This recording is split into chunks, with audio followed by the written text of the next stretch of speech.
Hey guys, welcome to Things I Learned. On today's video, I'll be discussing how to choose a health insurance plan. If you like this video, make sure to give it a like and subscribe for more helpful tips that I had to learn the hard way. Okay, on to the video. Just a quick background story of how I had to choose a health insurance plan. This was actually my first week of Fox, and I had received an email from corporate giving me all the options for a healthcare plan.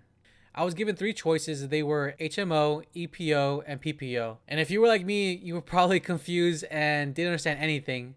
I mean, I looked at the plans and I was like, what are all these, like, what does this mean? Like, comparing all three side by side, I still didn't know what this meant. And like, what is a deductible, premium, and copay? Like all these terms that I didn't understand. So even after doing my research, I still wasn't sure. But luckily for you, I'll give a quick explanation about these plans. First, let's start on certain words that confused me and tripped me up a little bit. So for me, when I had to select a plan, I saw the word deductible. The deductible is the amount you owe during the coverage period for covered healthcare services before your plan kicks in. Now, what this means, I'll give you an example, is like if my plan says my deductible is 500, that means I need to pay this before my actual healthcare plan kicks in. Another word I didn't know was premium. Premium is the amount you pay for your health insurance. It's a fixed amount, and for me, I had to pay around, I say 158 every paycheck. This was taken out whether I use my insurance or not. Copay is also a fixed amount you pay when you see someone in your network. For instance, I might get a physical, and usually these are free, depending on your plan, but sometimes you might pay $20 for a visit.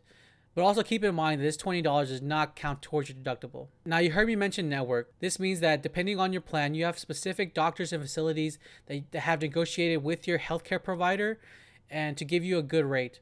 Now, always remember to stay inside your network because I'll tell you right now, it can get expensive. All right, now let's move on to the healthcare plans. I can only speak from experience, and I've only tried PPO and HMO. I'm gonna break this down very simple and easy to understand. PPO means Preferred Provider Organization, but everyone says PPO, and that's what I'm gonna call it. When I first started my health insurance, I had this for years, and it honestly was the most expensive plan out of all three. Now, the good news is that the deductible is low, and you get a lot more doctors and hospitals inside your network. The downside is it is expensive. HMO, or Health Maintenance Organization, is the one I tried last year with Disney. This plan is the cheapest out of all three, which means higher deductible, and you really are limited with your choices concerning healthcare. Disney did offer an incentive, and it was when people chose this plan, you would get $500 put into your health savings account. And what health savings account basically means is that it's money put in tax-free into a bank account that you use to pay for medical services.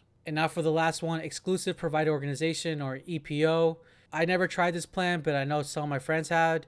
And I guess you could say it's less expensive than PPO, but you are more limited to only local doctors and hospitals. So if you decide to go out of your plan's network, it won't be covered. The premium for this plan is still higher than HMO. So to compare all three, I would say PPO is the best plan for people who go to a doctor a lot, but it is the highest premium out of all three. EPO is for people in the middle, like you go to the doctor a bit, and the premium is usually in between HMO and PPO. For HMO, I would recommend people who rarely go to the doctor. It's more like a backup plan. I actually chose this in my last year at Disney, and honestly, it was a better choice. It saved me around $2,000 a year compared to the PPO plan that I was paying. And the reason I chose this was not only the incentive Disney gave me, but I rarely get sick, so this plan worked out for me. Alright guys, well that's a general idea of healthcare insurance plans that I've experienced. I hope you guys liked that video. If I missed anything, please leave a comment so other people can know. Make sure to subscribe for more content, and make sure to follow us on Instagram for more tips and motivational quotes. You guys are great. Awesome. See you guys. Bye.